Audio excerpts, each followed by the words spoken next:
Pastor Praveen పగడాల మృతి ఉదంతం తెలుగు రాష్ట్రాలను కుదిపేస్తుంది. ఈ అంశంపై పోలీసులు కూడా చాలా లోతైనటువంటి దర్యాప్తు చేస్తున్నారు. అసలు పగడాల ప్రవీణ్ కుమార్ది హత్య లేదంటే ఆత్మహత్య, అది ప్రమాదవశాత్తు జరిగినటువంటి మృతి, ఇలా అనేక కోణాల్లో పోలీసులు కూడా లోతైనటువంటి దర్యాప్తు చెబుతున్నారు. ప్రస్తుతం తెలుగు రాష్ట్రాల్లో క్రైస్తవ సమాజం అంతా కూడా ఆందోళన వ్యక్తం చేస్తుంది. ఇది మతోన్మాదుల దాడే, ఖచ్చితంగా మతోన్మాదులు జరిపినటువంటి దాడిలోనే పాస్టర్ ప్రవీణ్ పగడాల మృతి చెందారనేది ప్రధానంగా క్రైస్తవ సమాజం మొదటి నుంచి కూడా ఆరోపిస్తుంది. తెలుగు రాష్ట్రాల్లో పెద్ద ఎత్తున రోడ్ల మీదకి వచ్చి నిరసనలు, ర్యాలీలు కూడా చేపడుతున్నాయి. ఖమ్మం జిల్లా వ్యాప్తంగా కూడా ర్యాలీలు, నిరసనలతో పాటు ఆందోళన కూడా వ్యక్తం చేస్తున్నారు క్రైస్తవ సమాజం అంతా కూడా. ఇన్నాళ్ళు శాంతి భద్రతల మధ్య గడిపినటువంటి తమ సమాజం అంతా ఒక్కసారి పాస్టర్ ప్రవీణ్ పగడాల మృతితో కొంత ఆందోళనకరమైనటువంటి వాతావరణం క్రైస్తవ సమాజంలో నెలకొందని వాళ్ళ అభిప్రాయం కూడా పడుతున్నారు. ప్రస్తుతం మనకు అందుబాటులో కొంతమంది క్రైస్తవ సమాజానికి సంబంధించినటువంటి ప్రతినిధులు మనతో ఉన్నారు. ప్రస్తుతం వారితో మాట్లాడించే ప్రయత్నం చేద్దాం. ప్రధానంగా అశోక్ చిట్టిరాజు గారు ఉన్నారు, పాస్టర్ గారు, ఆయనతో మాట్లాడదాం. సార్, ఊహించని ఘటన ఒక్కసారిగా తెలుగు రాష్ట్రాల్లో చాలా పెద్ద ఎత్తున చర్చని దారితీసినటువంటి పరిస్థితి. ఒకవైపు కొంతమంది పగడాల ప్రవీణ్ గారిది హత్య అని, మరికొంతమంది ఆత్మహత్య అని, ఇలా సామాజిక మాధ్యమాల్లో కూడా విస్తృతమైనటువంటి చర్చకు ప్రస్తుతం ఈ ఘటన దారితీస్తుంది. మీరేమనుకుంటున్నారు? మీరు చేసినటువంటి ఆందోళన ఏంటి? అసలు డిమాండ్స్ ఏంటి? ప్రవీణ్ పగడాల విషయంలో అది హత్య అంటారా, ఆత్మహత్య అంటారా? క్రైస్తవ సమాజం అంతా కూడా ఈ విషయంపై ఎటువంటి డిమాండ్స్ వ్యక్తం చేస్తుంది? మంచిదండి. మరి ఎన్ఎస్పి హోలీ ట్రినిటీ చర్చ్ తరఫున మరి ఆర్టీవీ వారికి వందనాలు తెలియజేస్తూ ఉన్నాను.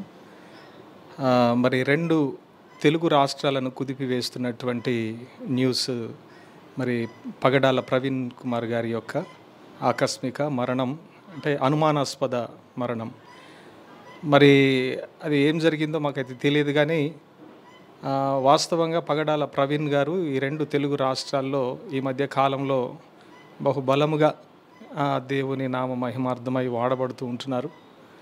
కాబట్టి మరి వింటున్నటువంటి న్యూస్ని బట్టి చూస్తే ఆయనకు శత్రువులు ఎక్కువైపోయారు.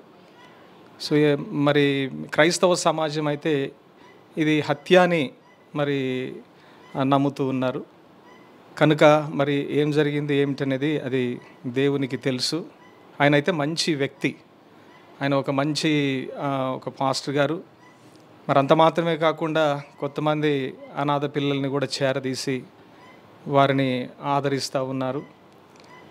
అంత మాత్రమే కాకుండా మరి ఇంకా అనేక రీతులుగా దేవుని కొరకు బహుబలంగా వాడబడుతుంటున్నటువంటి వారు. కానీ మరి ఈ విధంగా మరణించడం అనేటటువంటిది మరి మాకు చాలా బాధ కలిగించేటటువంటి విషయం.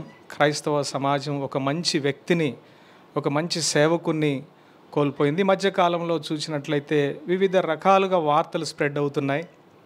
చాలా బాధ అనిపిస్తూ ఉంది. మరి మరి అవి ఎంతవరకు వాస్తవమో తెలియదు, కానీ మేము అనుకుంటున్నాం అవి వాస్తవం కాదు అని, అవన్నీ కూడా ఫేక్ న్యూస్ అని మేము అనుకుంటున్నాం. కాబట్టి మరి ఆంధ్ర ప్రభుత్వం, అలాగే ముఖ్యంగా పోలీస్ డిపార్ట్మెంట్ వారు మరి ఈ విషయంలో దర్యాప్తు చేస్తున్నారు. ఇంకా లోతుగా దర్యాప్తు చేసి ఒక సేవకుడు మరి మీరు చూస్తూ ఉన్నారు, ఆయన మరణం మరి ఎంతమందిని దిగ్భ్రాంతికి గురి చేసిందో. ఎంత పెద్ద సంఖ్యలో మరి పాస్టర్స్ కానివ్వండి, అలాగే మరి విశ్వాసులు కానివ్వండి, వారందరూ తమ సంఘీభావాన్ని తెలుపుతున్నారు, బాధపడుతున్నారు. అందులో మరి వారు మరణించినప్పుడు వారి భార్య వారికి 2 కుమార్తెలు, వారు అన్నారు మేము క్షమిస్తున్నాము అని. వారు ఆ మాట అనగలగటానికి కారణం ఏంటంటే యేసుక్రీస్తు ప్రభు వారు చెప్పినటువంటి మాట, మిమ్మల్ని హింసించు వారి కొరకు ప్రార్థన చేయండి, మీ శత్రువులను క్షమించండి, హింసించు వారి కొరకు ప్రార్థన చేయండి అని. కనుక ఆ విధంగా మరి క్రీస్తు పిలుపునందుకొని వారు మరి ఆ మాట అనగలిగారు. కాబట్టి మరి దుఃఖంలో ఉన్నటువంటి వారి కుటుంబానికి ప్రగాఢమైనటువంటి సంతాపం తెలియజేస్తూ ఉన్నాను. ఇలాంటి వార్తలు వింటున్నప్పుడు అసలు వారు మరణించారనేటటువంటి ఆ వార్త వారు తట్టుకోలేరు. ఇంకా పైగా మనకు తెలుసు ఏమేమి వారిని గురించి స్ప్రెడ్ అవుతున్నాయో, ఏదో వైన్ షాప్ దగ్గరికి వెళ్ళినటువంటి సంఘటన, ఇట్లాంటివన్నీ మరి ఇవన్నీ ఫేక్ న్యూస్ అని మేము అనుకుంటున్నాం. కాబట్టి ఇలాంటివన్నీ వారు చూస్తుంటున్నప్పుడు ఎంత బాధపడతారు. కాబట్టి దయచేసి వాస్తవం ఏంటో ప్రపంచానికి మీరు చూపించవలసిందిగా నేను మనవి చేస్తూ ఉన్నాను. దైవ సందేశాన్ని దీనులకు వివరించినటువంటి ఒక గొప్ప వ్యక్తి పగడాల ప్రవీణ్ అని చెప్పి క్రైస్తవ సమాజం అంతా కూడా చెప్తుంది, ముక్తకంఠంతో కూడా భావిస్తుంది అంశం. కానీ అటువంటి వ్యక్తి కొంత నెగిటివ్ వైబ్రేషన్స్ కావచ్చు, అతని గురించి నెగిటివ్ ఫీడ్బ్యాక్ ప్రస్తుతం సామాజిక మాధ్యమాల్లో విస్తృతంగా వైరల్ అవుతోంది. అసలు ఈ ఘటనకు సంబంధించి అతనిదే స్వీయ తప్పిదమని కూడా కొంతమంది సోషల్ మీడియా వేదికగా కామెంట్ చేస్తున్నారు. ఇటువంటి సందేశాలను చూసినప్పుడు కానీ, అటువంటి పోస్టింగ్స్ చూసినప్పుడు కానీ సమాజానికి కావచ్చు, మీకు కావచ్చు, ఎటువంటి అభిప్రాయం వ్యక్తమవుతుంది? కొంత కలత చెందిన మాట వాస్తవమే, కానీ వారు దేవుని సేవకుడు కాబట్టి మేము దేవుని సేవకుడుగా మేము ఏం చెప్తున్నాం అంటే వారు ఎటువంటి తప్పు చేయలేదని మేము ప్రగాఢ విశ్వాసం చెప్తున్నాం. ఎందుకంటే దేవుని యొక్క మరి సువార్తను ప్రకటించేటోళ్ళం కాబట్టి వారు ఎటువంటి కూడా తప్పు చేయలేదు. ఏదో పొరపాటున లేకపోతే ప్రమాదం జరిగిందో, హత్య జరిగిందో అది మనకు రిపోర్ట్స్ బట్టి తెలుస్తుంది. కాబట్టి కొన్ని ఆయన గురించి ఫేక్ న్యూస్ రావడం అనేది చాలా దురదృష్టకరం.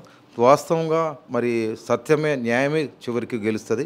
చివరి వరకు కూడా న్యాయం గెలుస్తుందని మేము నమ్ముతున్నాం. Thank you very much. గతంలో కూడా క్రైస్తవ సమాజానికి సంబంధించినటువంటి ఎంతోమంది ప్రతినిధులపై బహిరంగంగా దాడులు జరిగినటువంటి ఘటనలు ఉన్నాయి, కానీ ఈ స్థాయిలో ఎప్పుడూ చర్చకు దారి తీయలేదు. కానీ ప్రస్తుతం పాస్టర్ ప్రవీణ్ పగడాల మృతి ఉదంతం తర్వాత ఒక్కసారిగా క్రైస్తవ సమాజం అంతా కూడా రోడ్ల మీదకి వస్తుంది, నిరసనలు వ్యక్తం చేస్తుంది, ఆగ్రహం వ్యక్తం చేస్తుంది. గతంలో ఈ స్థాయి వ్యతిరేకత ఎప్పుడు ఇక్కడ ఉన్నటువంటి ప్రభుత్వాల మీద రాలేదు. ప్రస్తుతం పరిణామాలు ఏ స్థాయికి చేరే అవకాశం ఉంది? ఒక క్రైస్తవ సేవకురాలిగా మీరేం చెప్తారు ఈ అంశం? రాను రాను మన క్రైస్తవుల మీద దాడులు పెరిగిపోతూ ఉన్నాయి. క్రైస్తవ బిడ్డల మీద ఎంత దారుణమైన పరిస్థితి మేము ఎప్పుడు చూడలేదు. ప్రగడాల ప్రవీణ్ కుమార్ గారు చనిపోవటం అనేది మాకు చాలా బాధాకరము. ఒక ఆణిముత్యం లాంటి వ్యక్తి 2 తెలుగు రాష్ట్రాల్లో మేము కోల్పోవటం అనేది మాకు చాలా బాధాకరంగా ఉంది. అతను చనిపోయినందుకు మేము చాలా దుఃఖపడుతున్నాం. ఈ రోజు వరకు 2 తెలుగు రాష్ట్రాల్లో ఉన్న మరి క్రైస్తవ బిడ్డలు అందరూ దుఃఖ సాగరంలో ఉంటున్నారు కనుక మరి మాకు న్యాయం చేయాలని 2 రాష్ట్రాల వారిని కోరుకుంటున్నాం. ఇదే కాకుండా మొట్టమొదటిగా అసలు క్రైస్తవుల మీద జరిగిన దాడి మనం చూసినట్లయితే మరి అక్కడ అనంతపూర్, నాగపూర్ అటు సైడ్ కూడా కొంచెం జరుగుతూ ఉన్నట్టు తెలుస్తున్నది. ఈ మధ్యకాలం ఆంధ్రాలో బాగా విపరీతంగా క్రైస్తవుల మీద దాడులు జరుగుతున్నాయి. అంత మంచి వ్యక్తిని అసలు మేము కోల్పోవటం చాలా అంత మంచి వ్యక్తిని ఎలా చంపివేశారో మాకు అర్థం కావట్లేదు కనుక మరొక్కసారి తెలుగు రాష్ట్రాలు 2 తెలుగు రాష్ట్రాల్లో ఉన్న నాయకులు కానీ మరి పోలీస్ డిపార్ట్మెంట్ వారు కానీ మాకు త్వరలోనే ఆయన విషయం మాకు తెలపాలని కోరుతున్నాము. కాబట్టి తెలుగు రాష్ట్రాల్లో ఉన్న మరి క్రైస్తవులందరికీ తెలియజేసింది ఏమనగా మరి ప్రవీణ్ ప్రగడాల వారి తరపున మనందరూ నిలబడి న్యాయం కొరకు పోరాడాలని నేను కోరుకుంటున్నాను. మీరేం చెప్తారు ఫైనల్గా మీరు చెప్పే సందేశం? రైట్ సార్, మేము ఒక క్రైస్తవ సమాజానికి సెక్రటరీగా మరి ఈ క్రైస్తవులపై దాడులు జరుగుతున్నాయి. We are in secular state. మనం అందరం కూడా లౌకిక రాజ్యంలో ఉన్నాము. ఎవరి మతాన్నైనా ఎవరు స్వీకరించవచ్చు, కానీ ఇతర మతాలను కించపరచొద్దు అనేది మనం తెలుసుకున్నాము, చదువుకున్నాము. అయినప్పటికీ కొన్ని మతాల మీద దాడులు జరుగుతూనే ఉన్నాయి. దీంట్లో ఎవరు కూడా మత మార్పిడులు ఏం చేయట్లేదు, స్వచ్ఛందంగానే ఎవరి మతంలో వాళ్ళు స్వీకరిస్తూ ఉన్నారు. కానీ ఇక్కడ ప్రవీణ్ కుమార్ గారి హత్య కేసులో మాత్రము హత్య అంటలేదు మేము, ఇంకా నిగ్గు తేల్చాల్సి ఉంది. సో ప్రమాదమే అంటున్నారు. మరి ఆ ప్రమాదంలో అనేక కోణాలు మనకు అనుమానాన్ని వ్యక్తపరిచే అనేక కోణాలు మనకు కనపడతా ఉన్నాయి.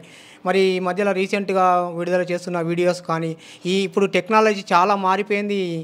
ఏఐలో మనం ఉన్నాము, దాంట్లో ఏదైనా మార్పింగ్ చేయొచ్చు, ఏదైనా చేయొచ్చు. ముఖ్యంగా నిగ్గు తేల్చాల్సింది ఏంటంటే ప్రభుత్వం వారిని కోరేది ఏంటంటే పోలీసు వారు ఈ అంశాన్ని ఎందుకు నాన్స్తున్నారు, ఇంకా ఎన్ని రోజులు దీని మీద మనము వేచి చూడాల్సి ఉంది. ఏదో ఒక విషయాన్ని బయట పెడితే మరి ఇది హత్యనా లేకపోతే యాక్సిడెంటా దానికి, ఎందుకంటే మోడ్రన్ టెక్నాలజీ, ఈ టెక్నాలజీ చాలా మారిపోయింది.